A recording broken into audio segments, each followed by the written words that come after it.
That's the true appreciation that I get for the FPG training. Having that edge on them because we know they're not using this. Labeling the emotions, going deep into those emotions. Is really breaking the mold of what people are expecting from you. If it's not enough pleasure or too much pain, that will cause change.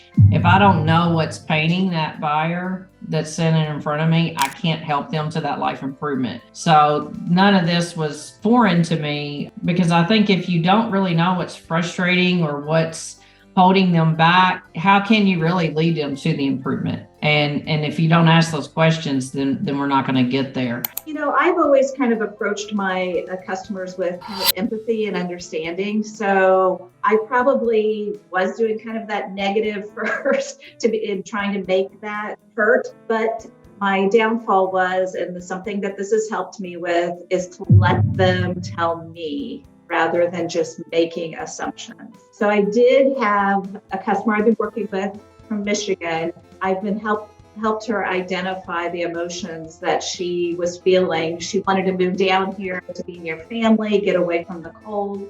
And I really emphasized, what will happen if it doesn't work, the fear of change. And she actually reiterated exactly what I said to her on a text. I'm excited about this new chapter. So it really, I used those emotions and it helped move it forward. Some of the tools that we've learned through FPG, when a guy comes in and wants to buy 4 houses, he's looking at every builder in town.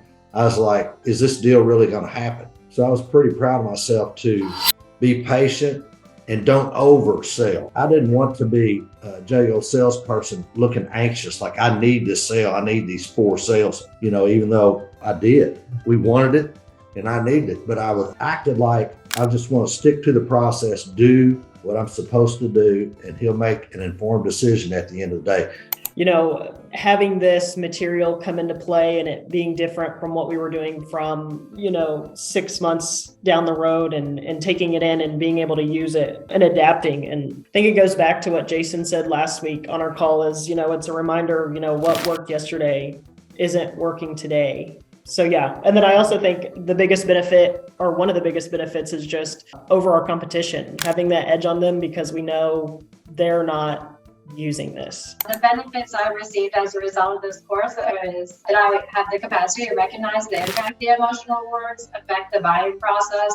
It allows me to anchor myself from the competition with not only addressing their physical needs in a home, but I can also address how buying a home will satisfy their emotional state as well. So one of the things that I'm most proud of myself is labeling the emotions. Going deep into those emotions with people. As a couple people have already said, I'm not great myself at sharing my emotions. So if you're not great at doing something, it's kind of hard to understand and learn how to pull that out of other people. So it's been really good to do that. Well, I am most proud of myself. Like using this process with being impeccable with your words in a term of tuning into emotions and everything is really breaking the mold of what people are expecting from you. And it's setting the stage to really be in a position of strength where you can match pace, lead them to resolution and everything. As Regina's explained today, like that worked really well for her. And that's the main goal, right? Resolution is always the main goal here. But I've always been process driven and focusing on feelings and really getting into that customer psyche. I think is really resonating with me really well. So I'm excited to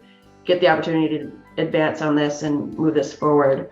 And I just want to remind everyone that, a lot of you said there are leashes around going to the worst possible outcome or bringing up bad situations or the negative. And if you're not bringing those up and you're not having those conversations with them, they're having that with someone else that's not you, that can't guide them toward the life improvement, that don't have their best interests normally. So great job, everyone.